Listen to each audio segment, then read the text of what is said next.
Cubby blue blood flowing through our veins. Sitting in the bleachers in the rain. We've shed a million tears and drank as many old style beers out at the game. Let's go, Cubby, Son Ranto. With Michael. Son Ranto. And Crawley. Son Ranto and the lovable loser. Son Ranto. With Michael. Son Ranto. And Crawley. Son Ranto and the lovable losers. Son Ranto.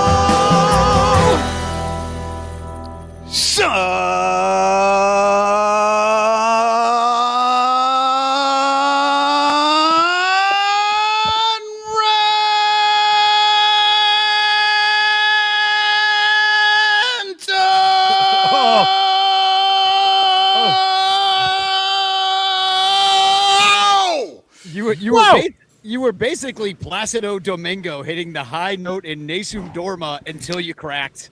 I did. I cracked on the switch from the N to the T. Yeah, it's when you move the jaw, that's always where you lose your laryngeal stability. That's what I always say. I've heard that before. I mean, I'm always talking about my laryngeal abilities and stability of the ability of my laryngeals. Whatever those might be. You screamed so loud that you made Crawley turn into Billy Devore somehow. The theme song promised me Crawley, and what do I get? I get a Billy. You get younger, better looking Crawley. We should also point out that the lovable loose ears, Lyle Aker, is still part of the show, but his job is keeping him from joining us most days at the moment. So he will return at some point, but I think people are used to Lyle just popping off and then never not showing up for months at a time. So I've seen Lyle pop off many a time. Oh, wow. He's inconsistent and unhinged? No way. Yeah, that's what I meant. Welcome to the Son Ranto Show. We're talking laryngeals again. We're talking laryngeals. Oh, God. Welcome to the Son Ranto Show on the Bleacher Bunch Podcast Network, brought to you by all of our Patreon supporters. There are many of you, and we thank you all, but especially Blake Beard, because he's incredible. It gives us the most money. If you want me to mention your name, give us more money, and I will. Also, our sponsors, In the Clutch shirts. Billy's from In the Clutch. He's here. If you use code Bleacher Bunch, you get money off of your order. We got a bunch of great shirts there, too, so you should we got a whole page that you could choose from. Also, Matt Kammer's Permanent Paintings and his Etsy store, and Penguin Imprints, who just makes great stuff. Thank you very much for everything you do for us, Tom. And also, come on now, Fanarchy! Yes, we are Fanarchists, and they also sponsor the new Nasty Boys as well. We are Fanarchists down. Yeah, sorry if I'm overly invading your timeline. I'm just locked in. I love it so much. I'm just sitting in front of my TV, or if I have good Wi-Fi at the ballpark, which is rare, I'm just firing away, baby.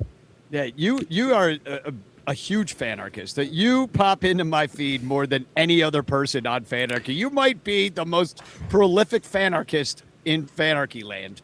So look, I just want to burn it all down. You know, a true Fanarchist, just down to the studs. Absolutely. I'm with you on that. I love the idea that it's anarchist and we're just in there doing, running the show. But I will say, I do not have notifications. I don't put notifications. I don't allow notifications on anything. I don't allow anybody to fucking send me any notifications of any sort. I have to go look for it. And because of that, my Fanarchy doesn't work the way your guys' Fanarchy does. Yeah.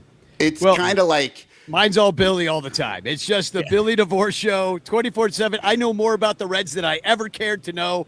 And it's because, and especially yesterday, you were going nuts because there was this crazy comeback win where they scored 7 runs in the 9th inning in San Francisco.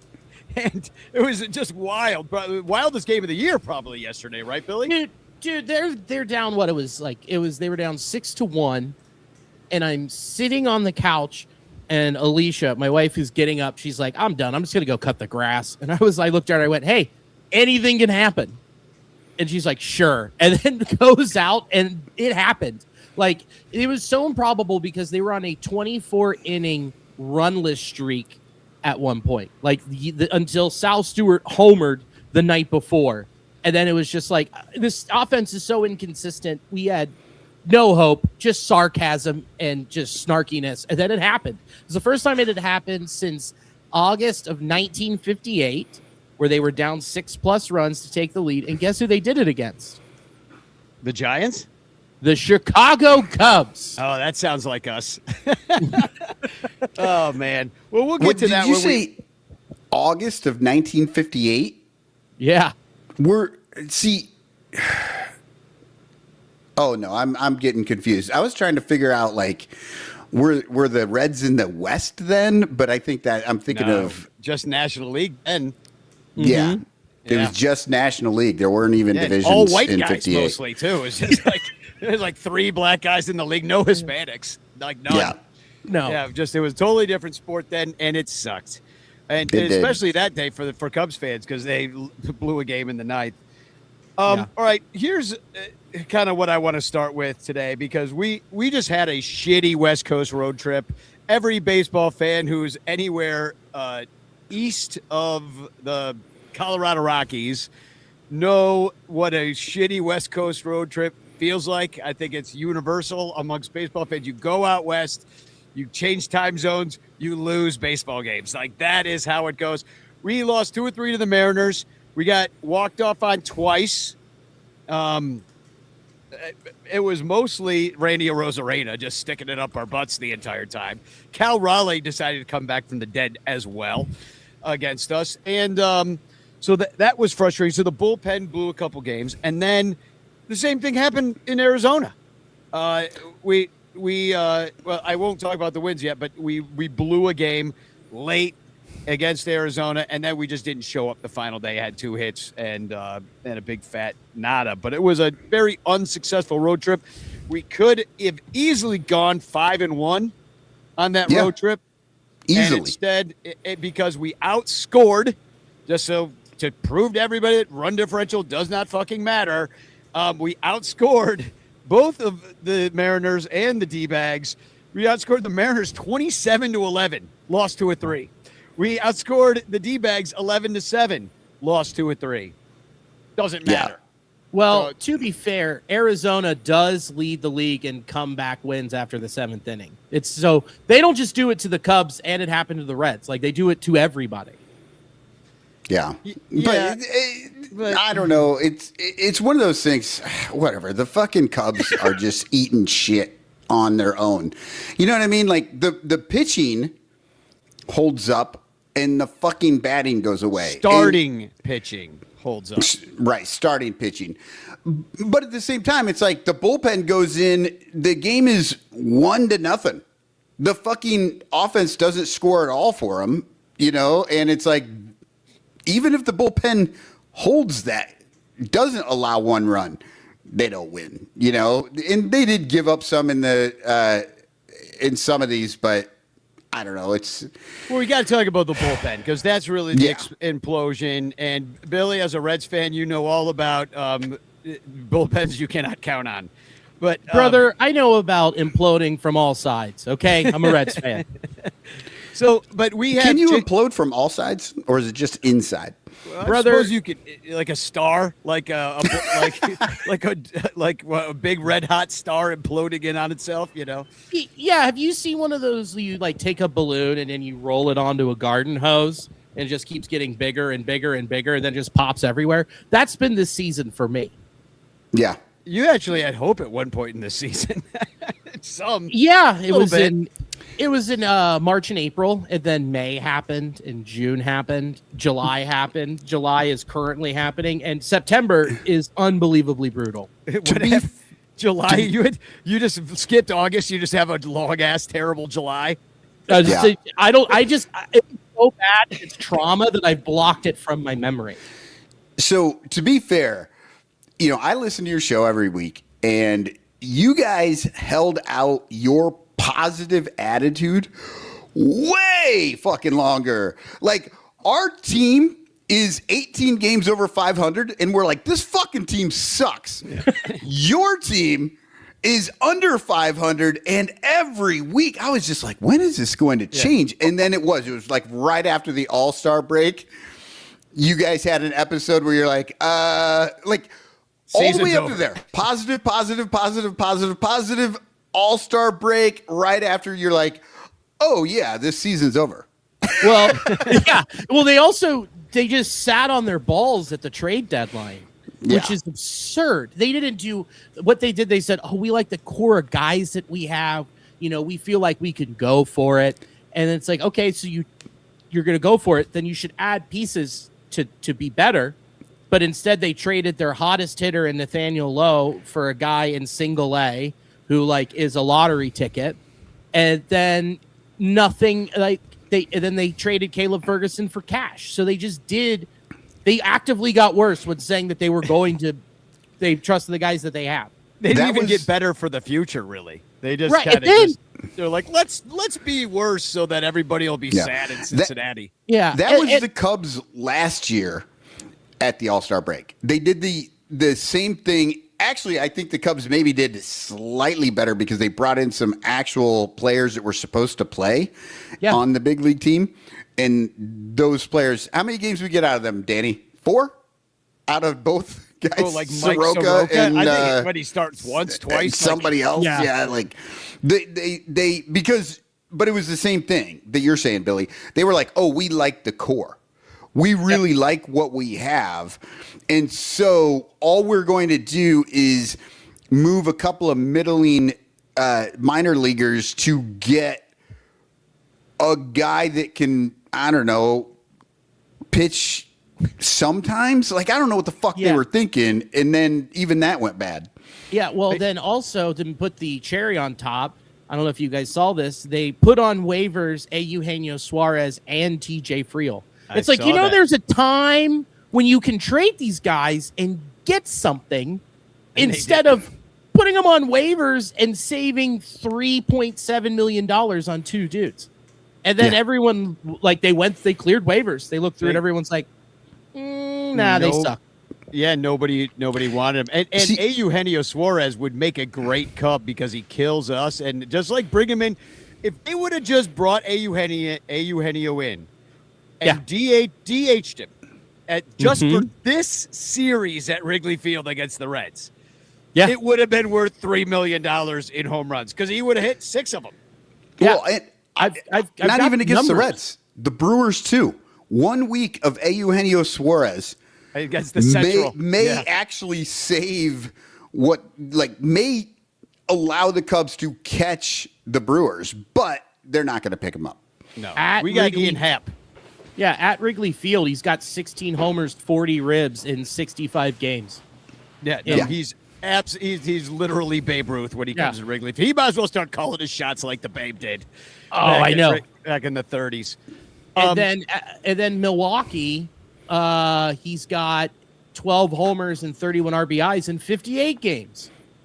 Yeah, if we had him just this 1 week, because I'm telling you right now, Billy, I do not give a shit about the fucking wild card. We are done with this bullshit. Let's get excited about playoffs. Bullshit. It's fucking the end of year tournament. Half the kids get in because otherwise the parents won't pay their fucking sign-up fee to get the jersey. All this stupid shit that they're doing now that's ruining the game and cheapening the game. It's cheapening the game. Shitification of baseball. You have to win the division. If you don't win the division, your season is garbage. I don't care. I don't care if you win the fucking World Series. That means that you had a great tournament, but it doesn't mean that you had a great year because you can get into the fucking tournament now. I don't know. Somebody in the AL is going to be under 500. They were. They're going to be in this last bullshit. I looked, the AL's third wild card spot was under 500. Are they still? They are not now. Well, now that's 68 and 66. It's the Guardians. and the Rangers are only 2 games out, and they're 2 games under. So the Guardians won 7 in a row to make it so that there's actually an above 500 team in that 3rd spot. But we shouldn't be even discussing this. Like, you have to at least. Right. In fact, if you don't make 500, there's a bye. There's another bye. You just don't make it. You can't get in. They should do something like that because. But guys, revenue. Money for the ownership groups. Guys, that's right. They have what to you make do. so much money. And then what they're going to do... The billionaires? Will Please. somebody please think of the And then- billionaires? And then they're going to put a cap and a floor on the labor for how much it costs. And then private equity is going to come in even more aggressively than it already is and completely gut and ruin the sport. How fun. Yay. I love it. Just wait till we have like expansion in Charlotte to like an audience of 6,000. Brother. All they want to expand, and it's like you have 2 teams in Florida that cannot outdraw a high school team. Dude, fucking get rid of those teams completely or move them. Don't expand. There's only 3 teams in the majors that actually have a good bullpen. Like, you know what I mean? Right. Like, nobody can fill out a starting rotation. Nobody can fill out a bullpen. And we're like, let's get more teams. So, like, and then they want to talk about wins above replacement. Well, there's 80,000 players that play in the major leagues now. They got options. They're up and down. Like, you're only comparing them against each other. It's not like the other day they calculate Babe Ruth's WAR. It was the same freaking 600 guys that went out there every day and played baseball or something like that. And then and you calculate it against these guys. Now, it's granted, some of them were cops and firemen in the off season, or hobos, professional hobos. But mind you, but not those Danny, homeless kind. But Danny, they took all that into account. Oh, sure. If you ever listen to any of the fucking math bros, they'll tell you, oh, no, WAR is great. It accounts for everything that has ever been so that we can get a real number. No, it doesn't. You don't know what the fuck you're talking about. Okay, let me ask you a question. Would you rather have elite second base defense and somebody who bats 230, or would you rather have a bopper who's got a 28 homers and 100 RBIs? At second base? Yeah. He can play first, second, and third. How about that? No, you can just take a second. I'll take the fucking worst defense with the homers and RBIs. I'll take that at second base because second base, everybody fucking acts like, oh, this is something. Second base is maybe the second worst defensive player on the team. That's where you hide fucking people. They don't need an arm. They don't have to move all that much. And they may have more responsibilities depending on how the team is set up, but a lot of those responsibilities can be taken over by the shortstop, who usually does cover all that shit. Yeah. So your second baseman is only more important than the left fielder. That's it. So then Sal Stewart's your NL Rookie of the Year over J.J. Weatherholt. You answered my question. But here's the thing. People are going, well, Sal is a negative defensively and a liability. I'm like, at first and second and third, like, he's fine because he's hitting me 28 home runs. But the problem you have is Sal's WAR is 1.8, and like last time I checked, it's 1.9, and JJ Weatherholt's like 4.3 because of the defensive metrics. Yeah, Get the fuck out of here with this WAR malarkey. Tom Cooper brings up a good point too. You can always make that guy with the homers a DH too in the modern game. So like, he plays a little second, little third, and he DHs just to keep his bat in the lineup, and then you have some like hot shot who can come up and play a little second base, which really, that's kind of what I remember. Ian Happ used to play second base. Like, why does he? I thought you were going to stop right there. Do you remember Happ? Yeah. You remember Ian Happ? Guy? That guy? You remember that guy? He was on the team for a long time, and they shoved him in left field. Well, now he plays. He used to play second base, which is basically the left field of the infield. Yeah, in many respects. So all you got to do is wait for somebody like Jason Hayward just roll over to you all freaking game long. Just lefties rolling over all day long. That's all you got to do is second. Nico Horner is in many ways wasted there because you could have a guy like Happ if he had chosen to be a Ben Zobrist who also played second base, base. you know, and then he would play right field and he'd play all over the place. It was a true utility man. That makes you way more valuable when you got a bat, when you can take some walks, when you can steal a base, and you can do all these different things and move around the field. Instead, we got like a great defender in Nico Horner playing second base, who's now currently our shortstop and doing a great job there, mind you. Yeah. He's doing a great job. He's probably one of the top shortstops in the major leagues right now, and he's just a total waste. And now the middle infield is tight as fuck. You're not getting a ball through there, but how many runs are you really saving? And you were supposed to have some semblance of an offense. I haven't seen it yet, but well, and I mean, Nico Horner is honestly at second base. He is fucking like, he is like defensively, he's like Hall of Fame level defender over there against other second basemen. And then he's like a throwback second baseman. No power, just hits the ball and gets the fuck on base, right? So he's like a prototypical second base two-hole guy. Yeah. And they just, I don't know, but they don't ever want to use him in the two-hole anymore. They all got to hit home runs or strike out. They're still playing that 3 true outcome baseball, and it's like, whatever. It's like there's one team that isn't, and they're succeeding, and they might have the best record in baseball, and it's the Milwaukee Brewers. It's crazy. The least amount of home runs in the entire fucking league, and they're leading the league in wins. Like, they have the best record in the entire fucking league. It's insane. And I actually started looking into that. I wanted to see, like, when the last time the Milwaukee Brewers led the division in home runs. And do you know what happened that year? The Cardinals won the division. The fucking Brewers have been winning the division like every goddamn year. And they're like 4th or 5th in the division in homers like all those years. The one year that they lead the league or lead the division in homers, they lose it to the Cardinals. So it's like, and they're last in homers with 121. The top team is the Nationals, who's not doing anything this year, with 188. So there's quite a few more. The thing with the Nationals is their bullpen leads the league in blown saves and blown holds by like if they blow in half. How many blown saves they've had? They have an above 500 record. Well, and that's part of their defense too. Their defense, I think, leads the league in errors. Like, they're fucking horrible at defense. So it's like, as bad as the bullpen is, I'll bet their FIPS are actually much better because their defense sucks as well.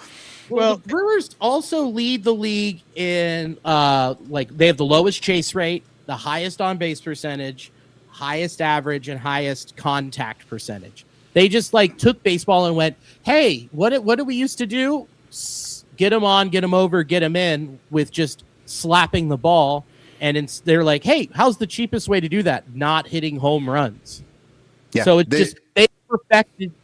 Oh my God, they perfected poverty ball, as you call it. Well, and they're 4th in runs scored, last in homers, but it really is the situation where they get the timely hitting. They're not even number 1 with runners in scoring position. They're not number 1 in batting average. It's not like they're dominating in any other way.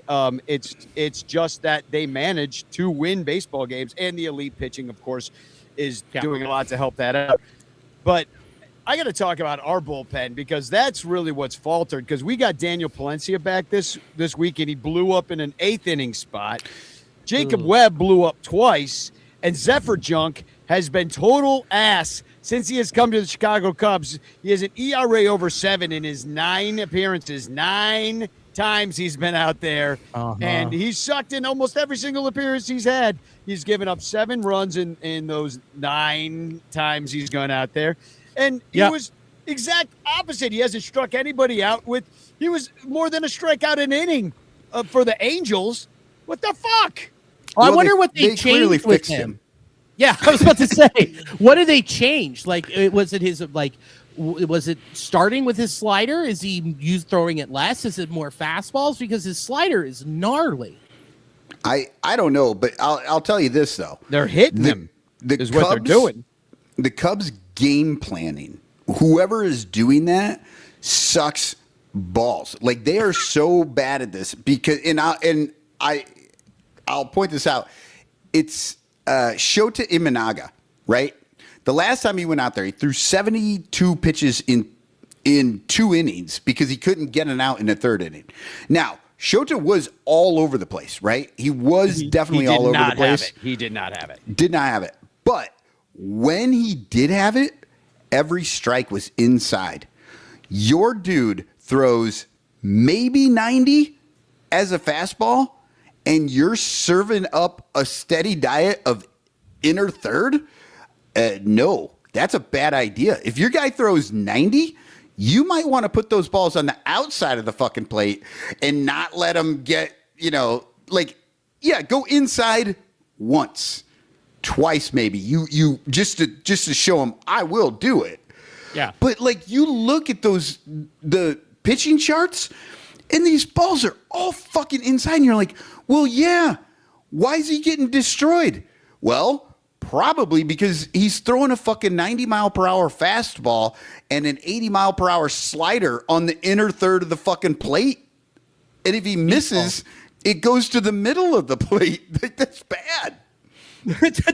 Technically, yes, that is bad. Yeah.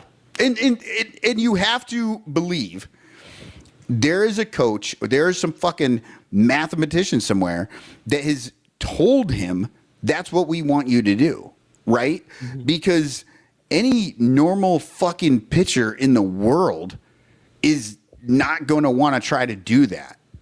Mm-hmm. Trying to subvert expectations. I forgot to say this earlier in the show. Dominic Galoro is saying #chance in the chat, and so can you. Say #chance in the chat and winning Frank Chance postcard sent to you by me with a message of love and doom. Dominic was the winner last week, and he said going for 3 weeks in a row, meaning that we're at 5 o'clock again. Yeah, tonight is the final preview for Joan Crawford Goes to Hell at Hell in a Handbag Productions. If you're in the Chicago area, you should come see it. I don't have a picture of it, but I thought I did. All right. Well, anyway, Joan Crawford Goes to Hell. It plays for 4 or 5 weeks or something like that. Tonight's the final night, so we got a hard out in about an hour as well. So, and then maybe we'll get back to it. Except for that, now we got band rehearsal because we're opening for the Rookie of the Year, Thomas Ian Nicholas. So, and the only night people can do is also Thursday. So it's just one of those things that we're limping over the finish line here. We'll figure it out. We'll figure it out. We'll do a show of some sort. But I do have to talk a little bit about our bullpen because Jacob Webb, who none of us thought was like the last guy to make the team out of spring training, that everybody was like, oh, look, Jacob Webb, he made the 26. Oh, look at that, ends up our closer because of injury to everybody. Philippe Maton, we never really did see. $6 million and nothing. Yeah. And so none of these guys are coming back, so they had to make Hunter moves. Harvey? Hunter Harvey, never saw that guy. He's another $6 million man with nothing to show for it. Actually, I don't know what he got. But. We're hunting for Hunter. Yeah. We can't find him anywhere. And so instead, we get Jacob Webb as our closer, and he's done a pretty good job. Palencia comes back. They still let Jacob Webb be the closer. They're working Palencia back in. I don't know if they gave him the job. I don't know if they filmed the walkout video for him to AC/DC or whatever you do so that you could have, your big scoreboard moment. But both of them sucked my freaking taint this week. And neither of them deserved to be the goddamn closer because Palencia was all over the place, nearly killed a man. So I want to talk about that. Hit him right in the head then he lost it. At which point, I hope you're going to say this. At which point, Craig Counsell should have yanked him from the game because he could not find the plate, and he left him out there for 2 more batters. It got worse and worse and worse until he gave up 3 runs.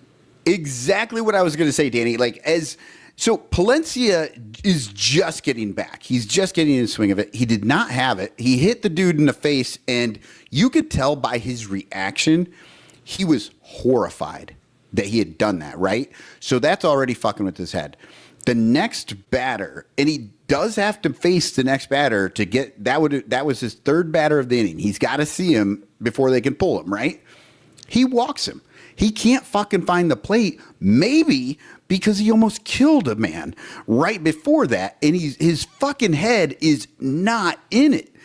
And why they didn't pull him at that moment, I have no fucking clue. Like, that is a failure of just understanding human beings. Like, you cannot have that guy try to stick that out. You literally say, you go out there and you say, take all your time, throw 4 balls, and then we'll pull you. And that's what you tell the guy on the mound, and then you fucking walk back and you let him just, I don't know, 4 straight pitch clock violations, something. Just fucking let him relax and get on the bench and fucking work through that trauma before trying to like fucking actually striking somebody out. I just think it's pretty amazing that the Cubs were on this West Coast road trip, and the bullpen was so terrible. They flew back, went to Danny's apartment, came to his basement, and ate his taint. I think that's so neat. I think that's so gracious of them. What generous lovers. Yeah, ever since I put up the mom shrine, they do whatever I want.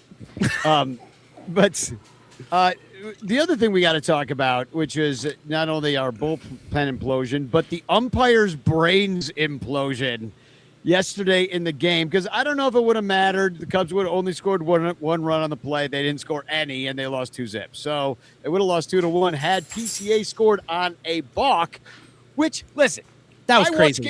I watch games all the you saw the play, right? Because it was going everywhere because it was one of the dumbest shit I've ever seen. Oftentimes I'm watching a game and a balk happens and I didn't see the balk. Because, I might be watching, I'm like, oh, well, I missed that little flinch or whatever the fuck the guy did. And then they show it later, like, oh, yeah, that's a balk. He flinched his hand. He's not allowed to move. He started moving towards first. He's not supposed to do that. Anyway, that's a balk. And a lot of times I don't notice him. Sometimes I notice him. The really egregious ones I notice. This was one of the most egregious balks I've ever seen in my whole life. Like, I could have been the guy sitting in the outfield who's like, that's a balk. There's always that guy at the game. That's like, that's a balk. Yeah. That's a balk. I could have been that guy on that play, except for it never got called. That was the balkiest balk that ever balked. The umpires need glasses and brains and they all need to be fired and bring in the new guys because they don't know what the fuck they're doing. Here's my question, too. Like, I get there are rules about what can be replayed and what can't, right? Mm-hmm. So was that a play that just cannot be reviewed at all? Like, that's insane. But they should have been able to see it. Somebody should have been watching. Like, he wasn't even on the rubber when he pitched. He pitched with his foot behind the fucking rubber because that's where it landed. In the middle of his windup, he stepped off and then threw home because PCA was dancing off the plate. And PCA nearly lost his fucking mind. And he talked trash about the umpires afterwards. And he's like, find me. I don't give a fuck. Yep. And that fucking umpire that walked up to him later and started talking shit and Quentin Berry got in his face, that motherfucker needs to be suspended because as an umpire, you need to be walking away. There was nothing more to talk. Dude was away. His coach had him. Walk away, go back to your position. But no, he went at PCA. That dude needs to be fined and he needs to be suspended. You can't just have rules for players only. Like the umpires need to have some sort of fucking code of conduct that they go by. Yeah, what is this? The government? Well, good luck. The umps union's tighter than the fraternal order of police. Good luck. I think immunity. Umps can just murder people and get away with it. Can you imagine? We put body cams on them too, and they still get away with it. Ump just pulls out a knife and stabs a man to death and gets away. No charges. The ump's off-season job is ICE agent. They cannot wait to revoke those 400,000 visas. They're so hyped. Oh yeah, goodbye baseball. By the way, like speaking of the 1950s where there were no people of color playing. Oh, know, did you see what happened to the the Padres catching the coach? Padres catching coach? Yeah, it's fucking bullshit. And Oh my MLB God. can't even with their aren't they? These are billionaires, and they can't even protect their own employees.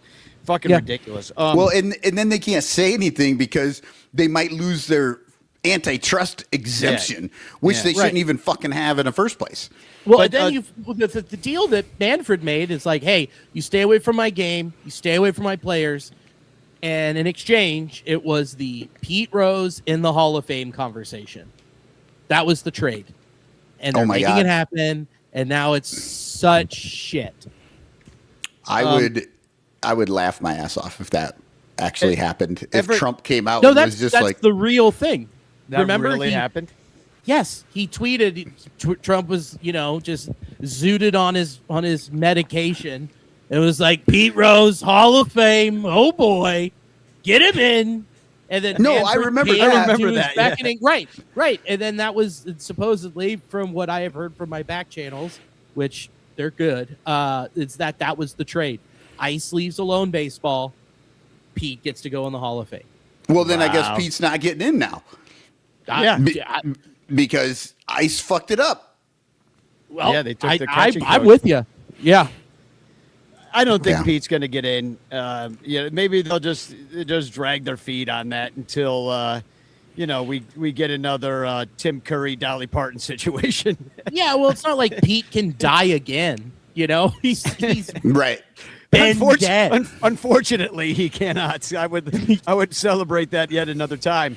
They can't dig up that corpse and just take him out, then bury him back under the horse track. Does one of these betting apps have a line on whether or not Pete will get in the Hall of Fame? They've got They Kalshi. really need to. It's Kalshi, and Kalshi. it's like you got Joe Jackson, you got Pete Rose, you got Put a them few all other in at guys. once. Barry Bonds. Yeah. Put them all in at once. Just the most shameful year. Just get it all over with. Roger do it. Clemens. Roger Clemens. Yeah, put them all in next year. In fact, during Next the year when strike, there's no baseball. Yeah. Put all the fucking criminals in. Yeah. Why not? Make your steroid swing, put them all in, and you get in, and then they're like, hey, you have to wear closed-toed shoes. It's like, why? It's like, because you got to step over all these needles. Yeah. This is not safe. Everett Tosher in the chat asking really a strange question, but a metaphysical question, if you will. Am I alone in here with you guys? Aren't we all technically alone? Yeah, all of us are alone together, which is weird. And you're alone with alone, us as die well. alone. Yep. So, This is the new world. This is the 21st century. We're all alone, but we can be together and still be alone. Yes. Well, I wanted to bring it back to Quentin Berry because apparently he was stealing signs. He was as the Diamondbacks Shit pitcher. too. The Diamondbacks pitch. It was an eventful week despite sucking. I forget who the Diamondbacks pitcher was. Merrill Kelly. Oh yeah, it was, and so he was pissed off that he was tipping his pitches, and Quentin Berry was seeing it and relaying a sign to the hitter, being like off speed, slider, or whatever he was doing, and Merrill Kelly was pissed. Was like, bro, stealing signs is baseball. That's just part of Major League Baseball. I don't know if it should be part of Little League Baseball, which there was a little scandal recently about some teams stealing signs in Little League. Like, maybe that's not the best thing to be teaching children.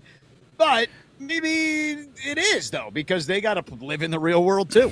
Yeah, Well, we got they're to old teach enough. them early. We got to teach them early. We got to get them when they're like 8 or 9 years old. We got to teach them about, fraud, insurance fraud, tax evasion. Yeah, and get not it ingrained. Right, not about it, but how to do it. Bingo. Yeah. And this is the thing. They kept saying stealing signs. Hey, people, there are no signs to steal. We have little fucking communicators on our arms and in our heads and whatever the fuck that they do. And there are no signs to steal. Merrill Kelly, you suck. Your fucking hand is on a ball and every fucking person can see it. That is on you. That is not stealing signs. Plus, they don't know what the fuck they were saying he was given a sign to the guy at second base, who then was relaying the signal home, right? Mm-hmm. Oh my God.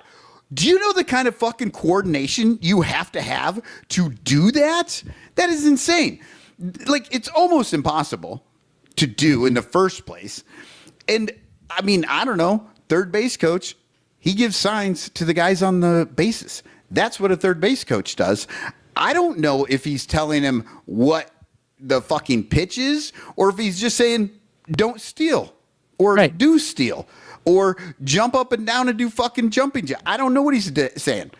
But Merrill Kelly has blown ass for the last 2 fucking months. He has been terrible. So, when you are a shitty pitcher, you don't get to bitch about somebody catching you doing something. You have to go, oh, it's because I suck. Like, he's just looking for any fucking excuse in the world as to why he sucks. And it just landed on Quentin Berry this week. And then Ryan Flaherty's like yelling across it was like that Dusty Baker moment when he was going back and forth with LaRussa. And he was like, fuck you. And it was great. You could... when you know exactly what they're saying.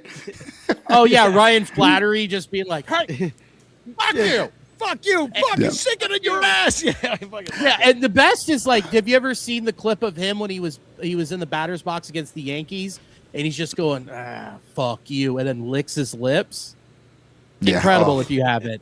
You know what pissed me off about the whole situation? What really pissed me off was the next day, the fucking Diamondbacks coaches were like, oh, I guess he wasn't stealing signs, or it is legal, and it's not that it's, whatever. And then they all went out there and they fucking group hugged and like, oh, I'm sorry. Fuck you. Fight.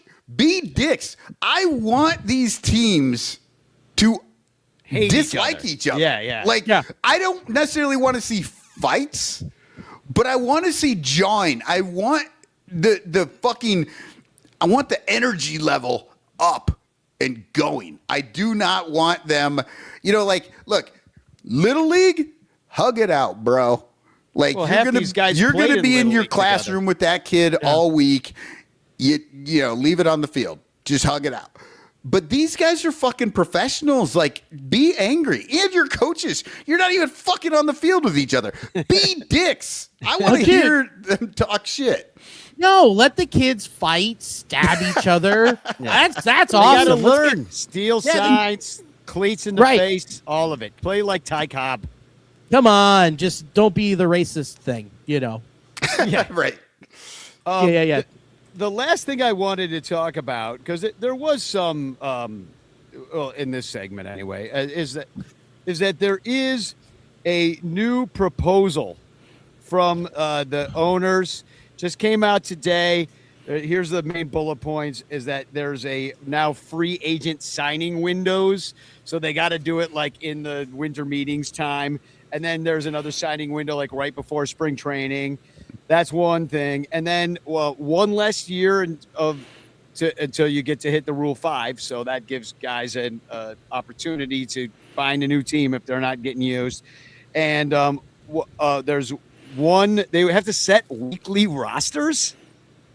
There's one less option that you could use. So, like, they couldn't send Javier Assad down 83 times. They would have to do it one less time. I'm all for these sort of things. Like, yes, one less year before the Rule 5. Sure, I want that. I want less options. You can't send the guys down as much. I want that. I want anything that's good for the players. But all of that is contingent on salaries upon caps, them taking a salary cap, which then fucks all those players. Yeah, right. Yeah, dude. I think it's so foolish. Also, a year earlier on the Rule 5 means that they can just turn and burn quicker through these players without actually having to develop them. I mean, then it just becomes somebody else's problem. Good luck with that. They already want to do that by like getting rid of the minor leagues and just have it be like college football and have them be the ones that train them all, which they talk about turn and burn. Like, all these guys are trying to win in college. They're all trying to win in you know, I want to see an unrivaled style players league, right? And this shit happened back in I'm wearing a hat, right? Oh, right. The Federal League, you know, back in the day, you know, they were trying to start other leagues and they need to do that again. But like in women's basketball, they have the WNBA, but they also have Unrivaled, which is like, it's a completely different league. It's a different type of game, but it's awesome. And it's all players. The players own the league. And guess what? The players get fucking paid in that league because the players own the league.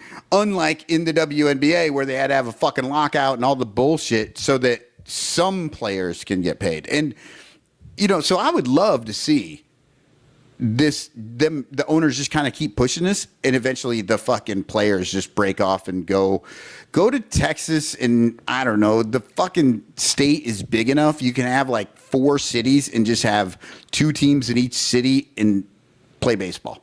Well, you have to bust up the antitrust law that you brought up earlier because they have a legal monopoly. So you have to do dumb shit like have banana ball, which is, God, it's awful. Right. Or just go to states where there aren't teams, New Mexico or fucking North Dakota, Tennessee. Yeah, go to states where there aren't teams, you know, and you can probably get away with it because I don't know. I personally enjoyed going to see the Savannah Bananas, but I did not consider it like a baseball game. I considered it like a circus game. You know what I mean? Like it felt like more like a circus. But also like you have the Chicago Dogs. You've got the Snowballs. Now, because of the success of the Bananas, there's like the Chicago Snowballs doing similar things. There's there's a women's league now. There's different leagues that you have choices in baseball. That you can be a fan of a different team. You could just be a Chicago Dogs fan if you want to be like, fuck the Cubs, fuck the White Sox.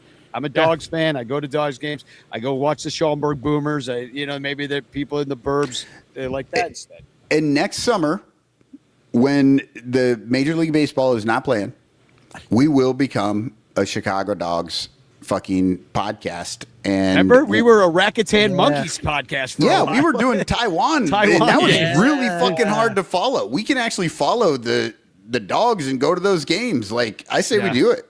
Yeah. Oh, yeah. We've talked about becoming a Cincinnati Cyclones podcast. Oh, yeah. Who's that? ECHL hockey, baby. Yeah. Why not? Sure. So we got to take a break, but I do want to first, we have the silhouette, but I want to thank Dominic Galoro. I know he's here right now, but I got an awesome package from him in the mail recently. He gave a imprinted baseball to me also one to Crawley, and then this really cool coaster with Captain Cubbo on there. So I've got some deliveries to make. Everybody's going to be excited. So thank you so much, Dominic. You do awesome work, and I appreciate your support, and I love the gifts. I'm going to put that in a nice little ball holder. Yeah, he actually sent me 2 balls recently, and because Emily and I both have Cubs jerseys, hers is 7, mine's 12 for our anniversary, and so he sent one of each. So, you know, it's that picture, but it's a 7 and a 12, and it's sitting there next to my my wedding photo. Wow. Very nice. So thank you, Dominic, and it's awesome. Where's our silhouette? What do you got? Okay, so the silhouette, the clue for the listeners. This is part of the 3-headed monster who was snubbed by the Cubs 150 team. And there is the picture. Yeah. And I'm not going to give any more clues. Like, you're just going to have to look at this. If you can't figure this shit out, come on, man. He's a catcher. That looks like a pretty modern baseball card. So. Yeah, you totally just gave it up on the catcher. But I guess you've got a 33% chance if you don't know how to see. Everybody looking at it can see. I know, but I wanted to make them actually fucking pay attention to the picture. See? He's a catcher. See? Yeah. So we'll be right back in 2 shakes of a lamb's tail and 1 second. The Bleacher Bunch brings you great shows like Sun Ranto, Cubs PS Plus, Bricks Behind the Ivy, Cuppa Cubby Blue, and Baseball Rabbit Hole.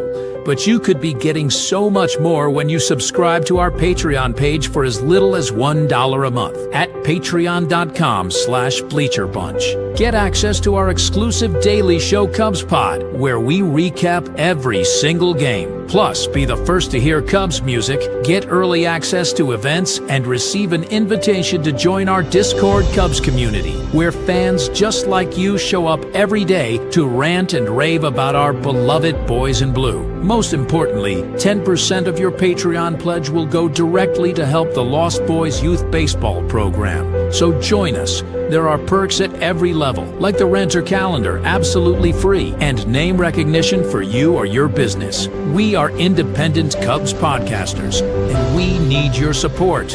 Otherwise, we'll quit. Seriously, we'll all quit. Some of us might even die from your lack of support. In fact, the cutest little puppy you've ever seen will die if you don't support the Bleacher Bunch at patreon.com/BleacherBunch. We promise to spend all the Patreon money on tickets and beer and all the dung crap we have to buy just to keep our podcast rolling. So give us your money, and we'll waste it far better than you will. Patreon.com/BleacherBunch. Free trials are available, but don't do a free trial. Just join, okay? Okay. Patreon.com/BleacherBunch. In the clutch, in the clutch. Buy t-shirts from In the Clutch. Take it from the Bleacher Bunch. You'll love the shirts from In the Clutch. In the Clutch shirts are comfortable, stylish, and guaranteed to get you laid. Plus, they're proud sponsors of the Bleacher Bunch. Use promo code BleacherBunch for 10% off your purchase. Nice to feel and soft to touch. That's why you will get laid so much. Wearing a shirt from In the Clutch. And you can thank the Bleacher Bunch. In the Clutch, in the Clutch. Buy t-shirts from In the Clutch. Remember the code Bleacher Bunch. Save 10% at In the Clutch. In the Clutch. In the Clutch. In the Clutch shirts actually not really guaranteed to get you laid. Hey there, as you can see, I'm a talking penguin. No, I'm not like the Batman kind of penguin or Rod Say or that dumb fuck Happy Feet. No, I'm the spokespenguin for Penguin Imprints, who makes awesome imprinted items with original designs. And they do custom stuff too. Why, check this out. And this. How do you like this, Chicago? And I love this one. And this might sound a little weird coming from a penguin, but fuck ice indeed. Penguin Imprints also makes custom t-shirts and stickers for your event or organization. And because they're sponsors, listeners of the Bleacher Bunch Network can get 20% off any order at penguinimprints.com with the code BleacherBunch. Okay, that's enough about Penguin Imprints. Now I gotta go find that little bitch Happy Feet and put his smirking pink on the other side of his head. I hate that fucker. But man, do I love Penguin Imprints.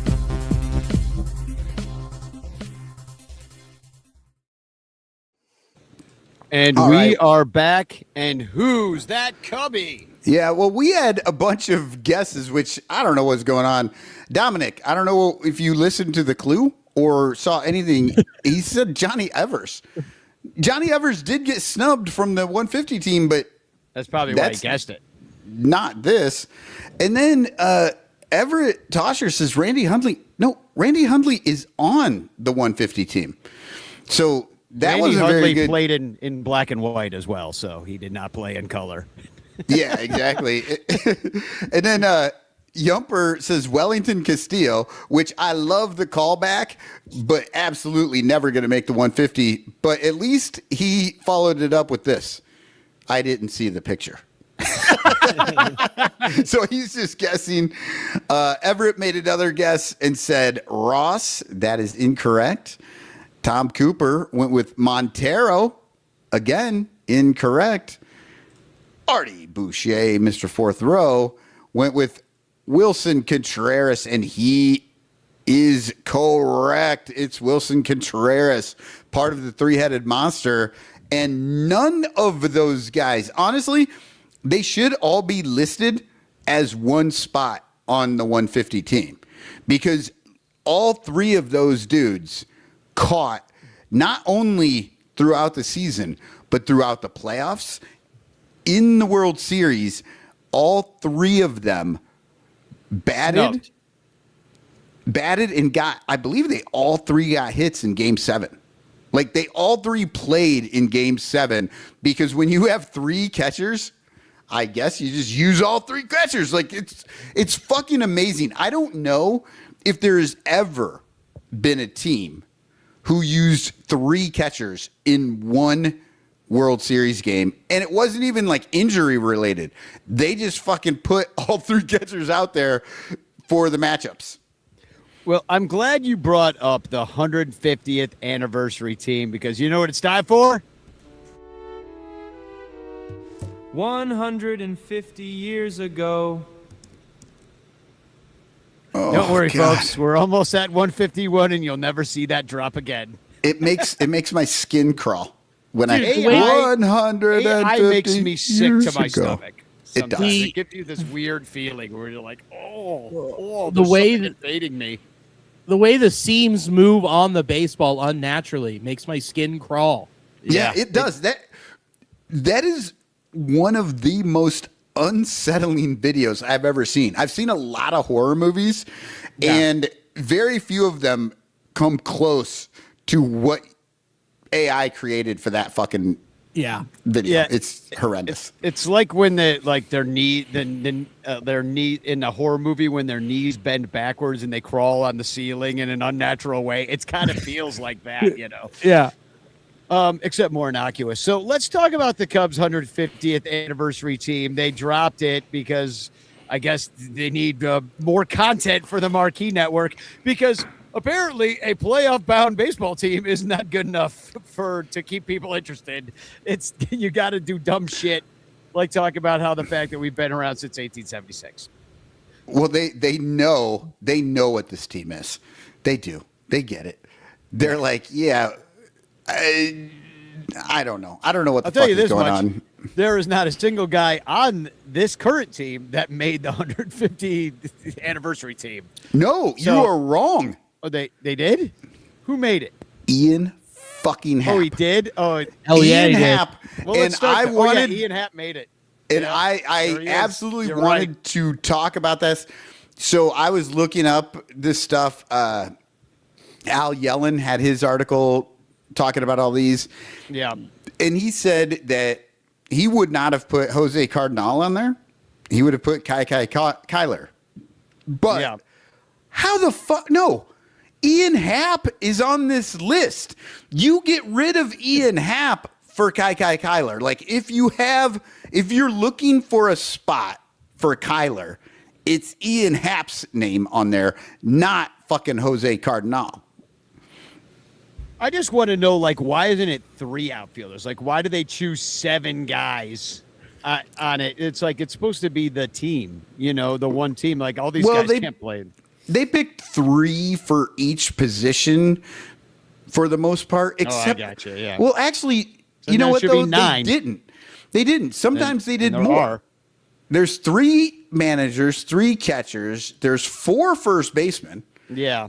3 second they basemen, tied. 4 third basemen, So- 4 shortstops. I don't know what the fuck they were doing. So, yeah, I mean, mostly these are all great players. Andy Popko, Hank Sauer, Jose Cardinal, Andre Dawson, you know, one of my favorites of all time. Sammy Sosa, of course, Soriano, Billy Williams, Hack Wills. Soriano kind of surprised me. I was a little surprised by Soriano, but when you look back at his numbers, even though they were not what he had been doing prior, he actually has some really good numbers for the Cubs. The only person that I saw on this list was Ian Happ that kind of blew my mind. I didn't understand. Yeah. And then, let's see, I'll go backwards now. We'll go third baseman, Ron Santo, KB, which I guess Stan Hack and Aramis Ramirez. I agree with all that. I suppose I saw in the chat that Bill Madlock was not listed. He won a freaking batting title for them and, you know, not listed, but they were bad teams and nobody gives a shit. I 'Cause feel they were like bad teams. what's amazing to me is that we are looking at this and going, KB might be the guy out, right? But he was the MVP. Yeah. He was Rookie of the Year in 2015. He was the MVP in 2016. They won the World Series. And yet we're looking at this and going, yeah, Aramis Ramirez looks right. Yeah. And we're like, what the fuck? But yeah, no, Aramis Ramirez is the only one on this list that I would be like, that's who you put in for maybe Bill Madlock. Like you drop him for Madlock. KB just gets in because he had the two greatest years maybe of a third baseman in Cubs history. And then, and I like what Robert Sanchez says here. Having listened to a lot of commentary on this subject on sports radio and such, one can only conclude that this was not a compilation of the best players of the 150 years, but most iconic and popular. I pretty much agree with that. So it's a popularity contest. Kind of bores me. We really should. I didn't even vote. We should look into this, Danny, for an off-season show. Look at the 150 and actually look at the numbers. Look and see like which ones are egregious and which ones are actually like, no, this makes sense. Because I honestly, I love Aramis Ramirez, and it does not bug me one bit that he's on this list. No. But I don't know if he actually has the numbers to be on that list. And he was clutch. Other so people. Clutch. Yeah. So then going backwards around the infield, shortstop, obviously Ernie Banks, Baez, of course, Dunston, and Tinker. So there's four. No problem with any of these guys. You said Baez, of course. That was my surprise. I was surprised to see Baez on there, and I was happy. That's the one position that I think I am happiest about is Baez being on this list. Second base, we got Sandberg, of course. Nico Horner, a bit of a surprise. And then Rogers Hornsby. I would have gone Darwin Barney. The man won a gold glove for that. he had no errors that entire season. Yeah, not a single error. When you don't try for the ball, you don't get errors. Yeah, you gotta try to touch it. I don't know how. Look, I get it. Johnny Evers does not have Hall of Fame numbers, but he's Johnny fucking Evers versus Nico Horner. I love Nico Horner too, but Johnny Evers probably should have been there. I don't know. Then first base, of course, you got Rizzo, Frank Chance, Mark Grace, and Derek Lee. I got no problems with any of those choices. I don't either, other than I think Derek Lee had a bad last half of his time with the Cubs. Like he kind of hurt his back, and then I don't think he was ever really quite as good. And then catchers, Hundley, Davis, and Gabby Hartnett. What, no Steve Lake? No Steve Lake? Come on. No, for Jerry Pond. Wellington Castillo. What about Hank White? Henry Blanco should have been on that list. Exactly. No, we should do the all-time most egregiously awful Cubs of all time. I think we've done that show actually already. I actually don't think we have. We've done the Hall of Shame, like the worst guy, the worst human being at every single position. Yeah. That's amazing. But I will say, look, I don't really have a problem with that list of catchers, but I really don't know how you don't have the Montero, Ross, Contreras as one spot on there or something, because they were great. Like, they were great. Those three guys, like, delivered a fucking World Series. I mean, Montero with the grand slam in that playoff game, and Ross had a home run in Game 7. His final hit of his career was a home run. Like, these are iconic. That was an iconic year for the three-headed monster catchers, and I don't know why they aren't being rewarded for that. Yeah, and Cap Anson didn't make any lists because he was a racist piece of shit, basically, is the reason we had a color line in baseball for so long. Yeah. And Then we got managers, Joe Madden, obviously, Frank Chance, who managed a lot of great Cubs teams, and Leo DeRocher, who really was better with other teams, and then I'm failed as a Cubs dropping manager. I'm dropping DeRocher, and I'm going Baker. Dusty Yes, you and I. Yeah, we were on the same page. Dusty Jim Baker. Fry. Jim Fry has got You No know Lou what? I Piniella? love Come Jim on. Fry too. yeah, Sweet Lou Piniella. Come on. Falling asleep on the bench. You know what? I With like goddamn cannoli hanging out of his mouth. It was great. Oh, I did like Lou, and he was the first manager to take the Cubs to back-to-back playoffs since '45 or whatever.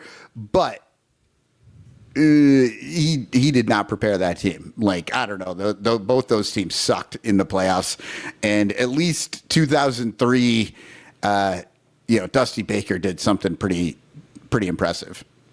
And I think 1998, he was there in '98 too, wasn't he? Was it his first year, or maybe not? Who was it in '98? I don't think it was, because I feel like they fired their manager halfway through '98 or something. Was it Zimmer?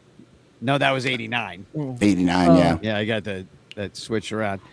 well, All right, Dusty Baker, he exploded Kerry Wood and Mark Pryor's elbows and shoulders, so that's really cool. He absolutely did. But Yeah. I mean, This says we Jim, say that. Jim Riggleman. So where's the rigs? Where's the Yeah, rigs? where's Come the on. rigs? Reds legend Jim Riggleman. We also have the starters: Fergie, Jake, John Lester, Maddox, Sutcliffe. Although Maddox went on to be better for other teams, the Braves, Mordecai Brown, good old three finger, Kyle Hendricks. That's some recency bias. Kerry Wood, Rick Sutcliffe. What? No, Rick Russell. Yeah. Bruce Sutter. Well, he he's on the made relievers. the relievers list. He Yeah, did make the Lee Smith, Rod Beck, Ryan Dempster, Pedro Strop, Bruce Sutter. I was really surprised, even though it was only for half a season. I thought Chafin. not Chafin. Yeah. The mother titty groper. God, what the fuck? Why can't I think of his damn name? Aroldis Chapman. Yeah. I really thought Aroldis would be on this list. I did. Even though it was only a half a season. But my God, he threw so many big pitches in that playoffs. But Yeah. I didn't mind the pitchers. I agree with you that Greg Maddux, it is a little weird how much Cubs fans act like he's theirs when he's not. He's a Brave. I mean, he's an Atlanta Brave in the Hall of Fame, and all of his greatest years were there. I don't know. Yeah. Who else would you have lists put like though? this? I do. They're an exercise in just like meatballness. It's such a meatball thing to do, and it's just like I felt like we had to like bring it on the show, and I regret every moment of it. I would have brought in Brolio. I'm just really glad I got to see a list of names I don't care about. That was really cool. Yeah. Well, and I got to show them to you, and I didn't care the whole time I was doing it.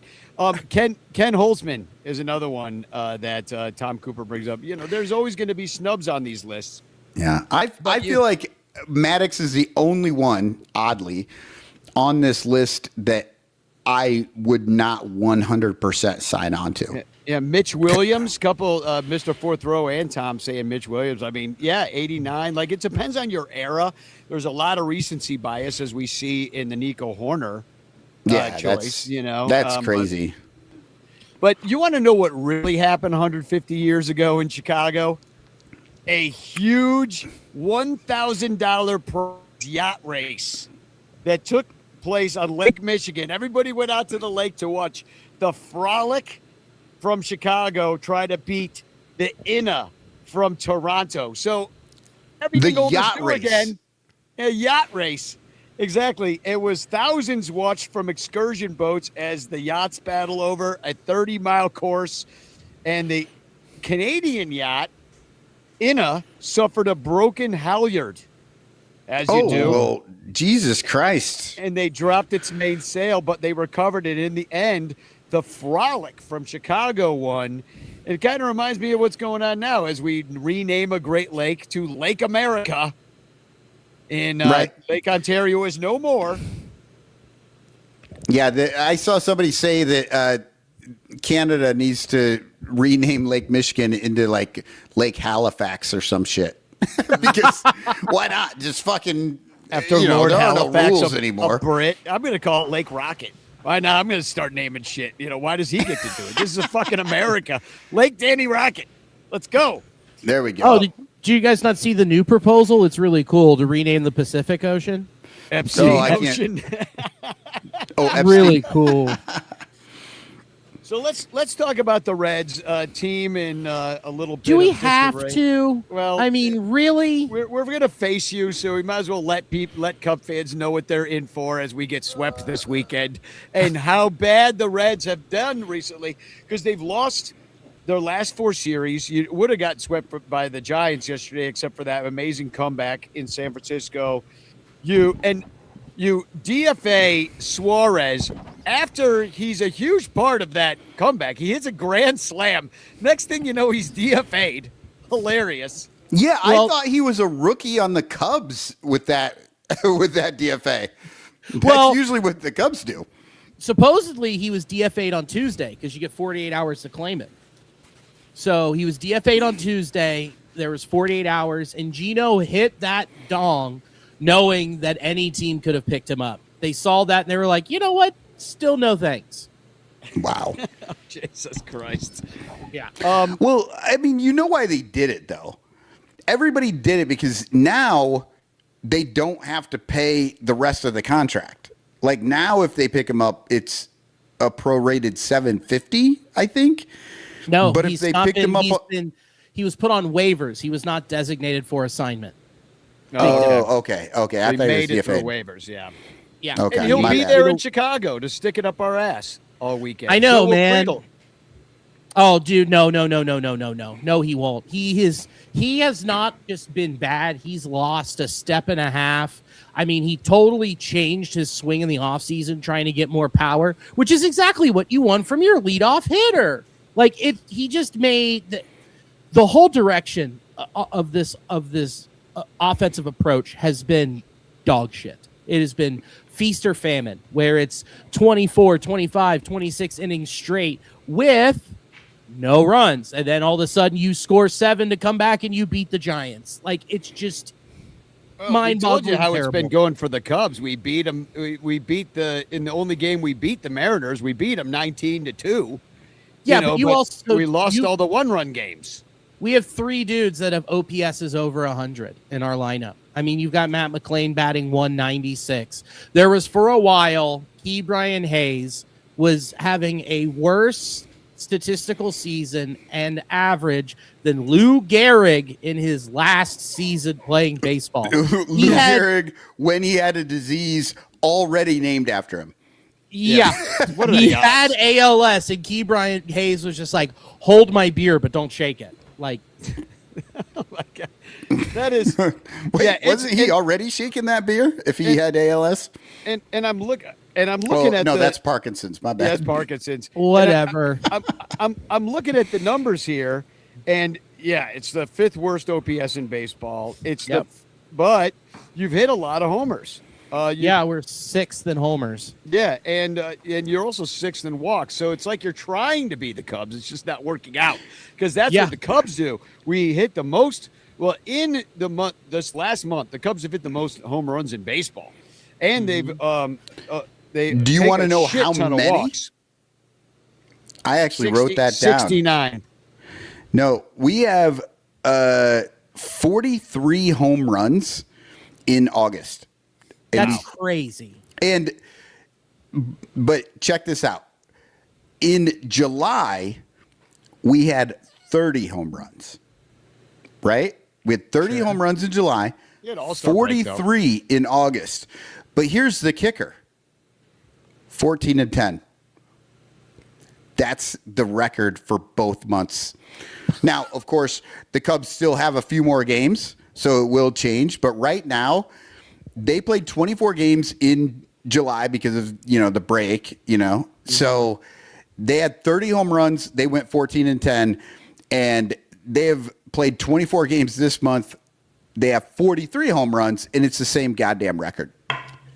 Wow. Because home runs don't equate to fucking wins. And I don't give a fuck what your goddamn math equation says.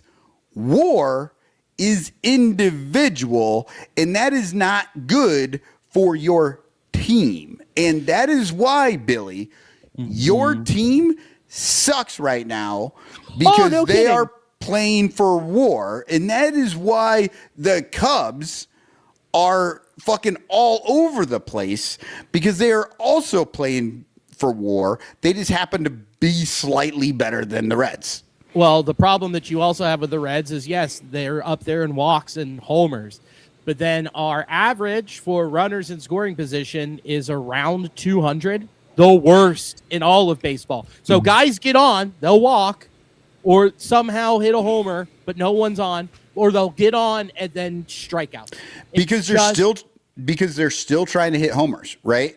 Like they're ambushing. When the guy's on, when they have guys on, they're not changing their approach because, as we all know, RBI is a stupid stat. It's a terrible stat, and it doesn't mean anything. If you get a guy that has 100 RBI, all that means is, it doesn't mean anything, apparently. RBI is a dumb stat because you can't use it for anything except for the fact that it stands for runs batted in, and the more runs you get in those games, you'll win more, which is the whole concept behind homers being a big deal in WAR. But RBI is not a big deal. That's how the Brewers are scoring. They're just like knocking dudes in. They're doing the right things, They are doing the right thing. Exactly. And and the other thing is that you don't have the pitching staff this year, which is a little bit of a surprise. Now, granted, you had Hunter Green go get the TJ, and that's guy. That was hurts. a nightmare. Yeah. Well, it was not just that it hurts. It was the process in which leading up to it.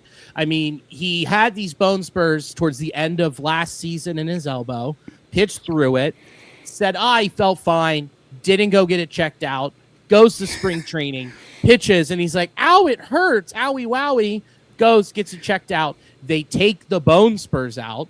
He works and comes back and then throws, and he's like, owie wowie, it still hurts, and then finds out it's a partial tear of his UCL, which he had to go get a second opinion for.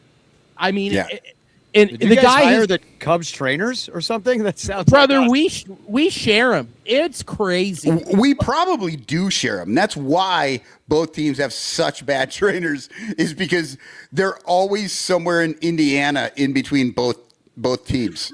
Yeah. So that's really hurt your team. I mean, because you don't have the offense to get bailed out by some elite pitching, which you've had a great pitching staff over the years. You got some young, great arms, and Hunter Green was kind of leading that charge, and then with him gone, it kind of fell apart. We're only really, like, I look at the numbers here, it is not good from a pitching standpoint. The bullpen's been mediocre. The starters have been somewhat mediocre. And then the defense also, they're not bailing out the pitching because they've just been an average defense, which, if you could think that half the league is actually worse than you guys defensively. Keep Ryan Hayes is, hits like a pitcher, but fields like he's got a good glove, right? I mean, that his thing. The thing is, he's got a platinum glove, but this year he's taken a step back a little bit. He's not as much of a vacuum as he used to be. So it kind of outweighs him being an automatic out compared to like what he was in the past. So I said it years ago before any of this DH bullshit. If we bring a DH, it's not going to make the lineups better. It's just going to allow teams to have that one defensive guy who can't hit for shit. And that's what the Reds have. And it probably should be a shortstop if you're going to do that, or a center fielder, and not your third baseman who, I guess it matters. I mean, that's kind of a power spot, but yeah. You also mentioned with the pitching staff with Nick Lodolo, that's been a huge absence too. He's been fighting bliss issues all year.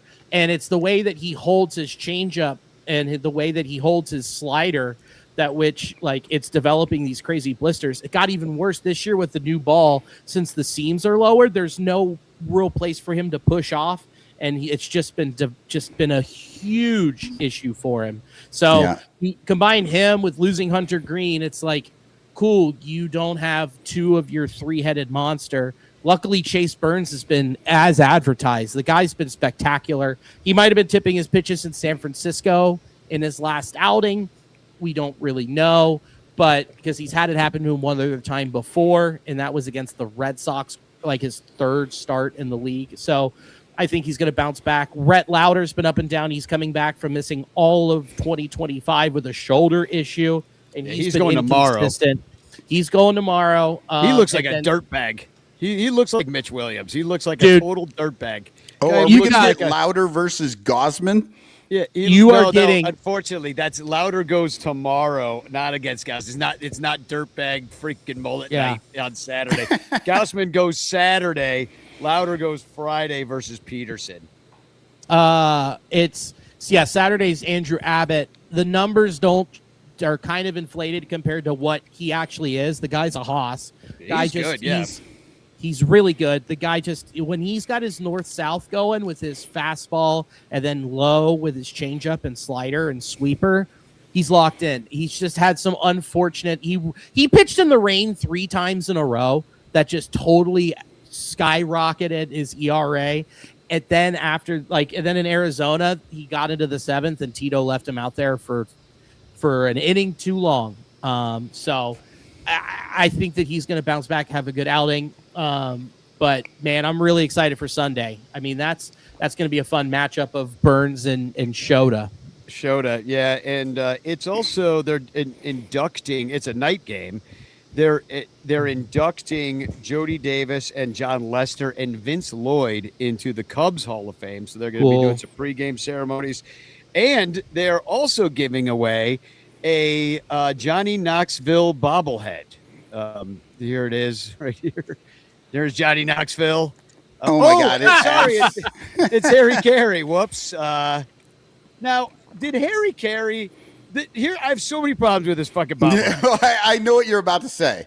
Because first of all, he looks like Larry King and Johnny Knoxville mixed up, and Harry Carey didn't wear fucking suits. That's the first fucking thing that I saw was the suit.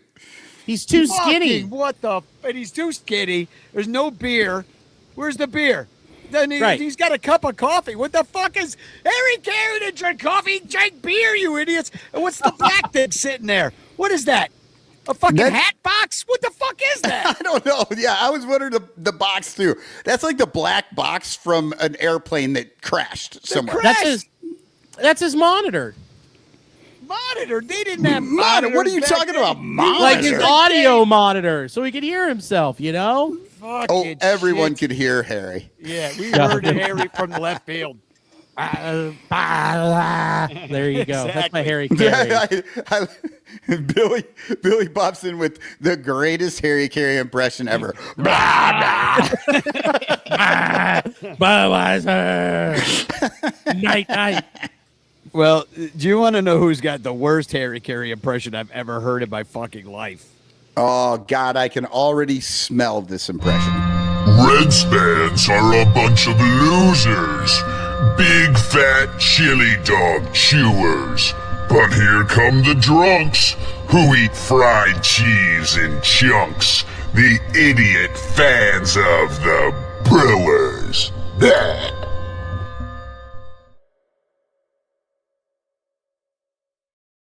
You know what, though? NL Central coming to town. Yeah, you know what, though? You said that he did a Harry Carey impression, and he ended that with the same Harry Carey impression that Billy did. I knew, dude. I knew it was coming. So I'm super excited. A little announcement. Sorry, I'm going through the end of the show quickly. I got to get to the theater, but Thomas Ian Nicholas is going to be playing at the Cubby Bear on September 12th. Bleacher Bum Band is going to play right after Thomas plays. It's going to be right after the game. It is free. Wait a second. After he plays or before? After. We're like opening for him, but after he plays. So I don't know. He was like, "Yeah, I'm going first." And we're like, "That's fucking fine." It means that we get to go longer, so I'm kind of happy about it. That's We're more the get it everybody- weirdest thing ever.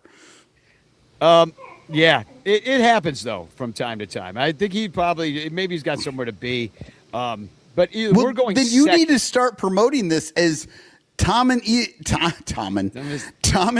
Is opening for Nicholas us. is Yeah. opening for you guys. Yeah, The Rookie of the Year opening for the Bleacher Bum Band. I was thinking of getting an obvious shirt that says "Veteran of the Year." Just got some fucking old. That would be good. So, and we're also going to be, so that's September 12th. And then just a week later, we're all going to be in Cincinnati. And we'll be hanging out with Billy DeVore doing a live podcast over at Binsky's Bar and getting some group tickets. And I guess we got a little bit of time before we need to totally lock in the number. So I will, what you should do is join our Partiful. I've got it. I posted about it. Find the Partiful. And on one of the social medias where I posted this, and you can join us and come sit with us. There'll be a small handful, a smattering of us hanging out this year on the 19th in Cincinnati. So that should be fun. Either way, we're going to eat some chili dogs and to talk about the Cubs. Have a good time. In Camp Washington, where Binsky's is, they put in a skate park. And there's a gap, there's the ramp that you hop over, and there's a gap. They put in between the gap a cheese coney. It's so sick. Oh my God! Oh, we'll see. So you can this. hop the cheese coney. You can hop the cheese coney, dude. I'll pull it up right now. Well, the one could. I don't know that I could hop. The cheese coney. I could do it on my feet, just not on a skateboard. Yeah, dude. I don't think I could do it on anything. Oh my God, that's amazing. That's dude. awesome. My buddy Adam Bass took that, but dude, I said, "Oh, dude, I can hop that with a Lime scooter," and he's like, $1,000. I was like, "Go to the ATM now, brother. It's on." Dude, a Lime scooter will never make that jump because you have to use all the speed. It doesn't have that much speed, and they're heavy as fuck. So it's not like you can like ollie that Lime scooter. Those things are like 50 pounds. I've done it. You've done it I've over a ollied gap in like Lime. No, but I've got a plan. I've got a plan. Famous last words. I've got a plan. Guys, I'm an idiot. So here's how's your health insurance? Yeah. It's fine. Look, I've got an actual Vespa scooter. I go all the way back. I get that thing going 50 miles an hour. And I hold on and then just let go of my scooter and then go hit this and really launch it. Oh, look, I do not doubt that you could jump a regular, just like a push scooter. I'm saying the Lime scooter is the reason it's not going to work. I've ollied one of those, though. I have had to do it because I was about to tank it on a Lime scooter. And I had to I got stuck in the streetcar track and I had to yank and pull it up and I got clearance with it and recorrect it. God damn it. Yeah, dude. I'm an athlete. Do it after September 19th. Okay. Because we kind of want to see you when we want to go down for a game and not a funeral. That's fine. I'll do it 9:20. No big deal. Okay, cool. I do have one TFC that I'd like to share, Flexing Cube, and it actually comes from Michael's Spawn, and this comes from the Discord, because Boog, talking about dumb shit per usual, I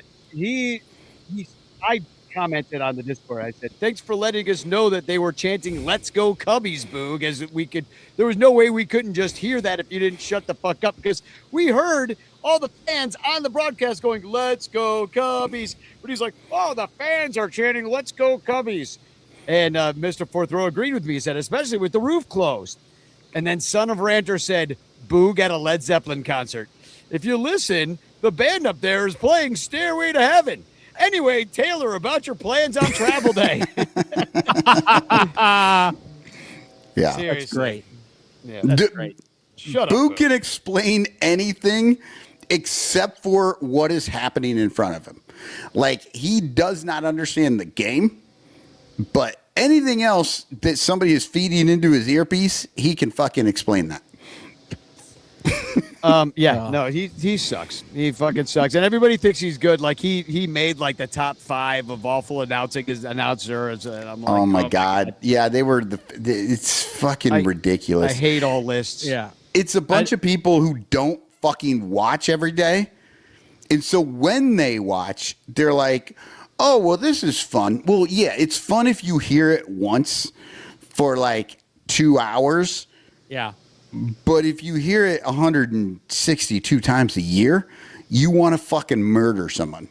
Oh, dude, ours was split, which was the road team, which is John Sadak and Cowboy Jeff Brantley. They said top 5 broadcasts. But the home games are John Sadak and Barry Larkin, and that brought us all the way down to 22nd. Because Barry Larkin is so bad. He is awful. And I have a theory. The team knows it, or the organization knows that Larkin's so bad that they're at home, that they're going to get, that the fans are just going to get so fed up that they're just like, I guess I have to go so I don't have to hear Barry. I have to go to the game, so I don't have to fucking listen to this asshole. Oh, it's so bad. Yeah, I'm on the radio. I don't watch the games at all because I can't stand Boog. And at least the home games, I can turn it on in Spanish and listen to Miguel, and he does a great job. But they got him solo now, so it's tougher for him. But anyway, let's give away a chance postcard, shall we? Let's do it. Yeah. And it's your last chance to get a chance. I'm picking it. We got all sorts of fun people. Brassmaster. My guess is Dominic Galoro for the third straight wins, week. Oh, the winner is Everett Tosher. Oh, Everett Tosher. With his Stan Hack picture. You know what? Everett now knows he's not alone in this room. Yeah. Yeah, he's with us, literally with all of us on this show right now. So, Bill, you got anything to plug besides the new Nasty Boys podcast? Fanarchy, use it, all that good stuff. It's the best. Well, I mean, I have a show tomorrow, but none of you will be in Cincinnati, so it doesn't matter. You don't know that. We're fucking international. You're right. We could have people in Cincinnati. Tell them where it's at. I'm at Wooden Cast Brewing. It's in Newport, Kentucky, and it shows at 8:00. So come on out. I'll be featured. Yeah, It'd be a good if you're time. down there. Yeah, I think we got a few people down there. Yeah. We certainly have some good. Carrie Bronner Myers in Kentucky. Andy's in Kentucky. We got Kentucky people. Yeah. Well, and I will promote your podcast for you, the new Nasty Boys, because look, I don't listen to a lot of like Cubs podcasts, and I don't listen to a lot of sports podcasts because they're all fucking annoying for the most part. You guys do a really good job, and the three of you have a really good rapport together. And even if you don't want to listen to them talk about the Reds, you get like 40 minutes before the talk that you can just listen to these guys talk about the fart dungeon and all the shit that they did on the weekend. Yeah. It's great. Very much. We're like sister pods, for sure. We're trying to avoid talking about the Reds, and we're doing a really good job of it. That's how our show ended up. Even when the Cubs are doing well, we got so used to like shooting the shit about other dumb shit because we started in 2012 when the Cubs lost 100 games that we never really got on a good trajectory. In fact, in 2016, we were really confused as to like what to do with this success that we were feeling. We didn't know what to do. We were way too happy. Yeah, I feel like people that like see the clips online of us talking about the Reds and baseball and everything, they start the show and they feel duped because it's just like they're talking about farts. They're talking about literally anything but the Reds for 45 minutes now. I came here to hear insightful conversation about Chase Burns. Instead, I'm listening to this guy talk about his hog. Yeah, and my thing is, you can get that boring shit anywhere. Honestly, like we're bringing something different. We're bringing the fans' perspective, and this is what fans talk about, and this is what we love. And it's also why the Ranto show can go 12 months a year. It's a Cubs podcast that is in no way reliant on the Cubs. Yeah, Right. Very important aspect to our business model. Our business model. We don't even get vacation. Yeah. So we make no money, take no vacation, and Nor we do just- we have a business model, so it kind of worked out really in all ways. yeah, No. We it's just, a we just volunteer have random model. sponsors will be like, "Will you help us?" People seem Please. to listen to you. Maybe they'll listen to us too if we pay you. Yeah. All right. Well, there's our show. Once again, you're right about going to Fanarchy. I'm going to be on Fanarchy tomorrow. Fanarchy Friday. Fanarchy Friday. So that's the show. I'm going to play a song called 10 Years Ago. Please send your pictures of you 10 years ago and your pictures now. And whatever the hell that is, Billy, I was creeped out by it. But dog. Spagog. Go Redlegs! Yeah, thanks for coming on, Billy. 10 years ago, we cried in the stands. 10 years ago, we drank and we danced. We listened to games at our grandfather's graves. I wanna go back to 10 years ago, back to 10 years ago, back to 10 years ago. We chalked up the walls 10 years ago. We conquered the fall with songs in our throat. We slaughtered the goat. I wanna go back to 10 years ago, back to 10 years ago, back to 10 years ago. Build me a time machine, a time machine.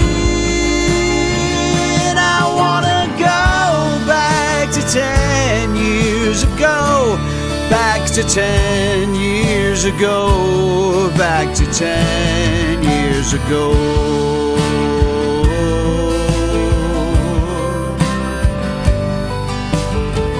10 years ago, we laughed through the tears of a century's years. I wanna go back to 10 years ago, back to when we sang Go Cubs Go, back to 10 years ago.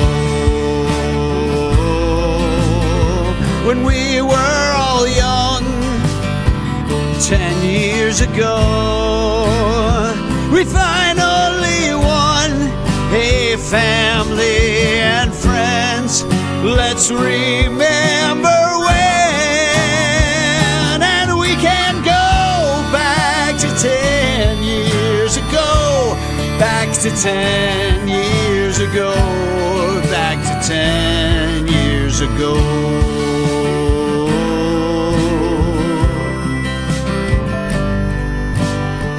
10 years ago, we listened to games at our grandfather's graves.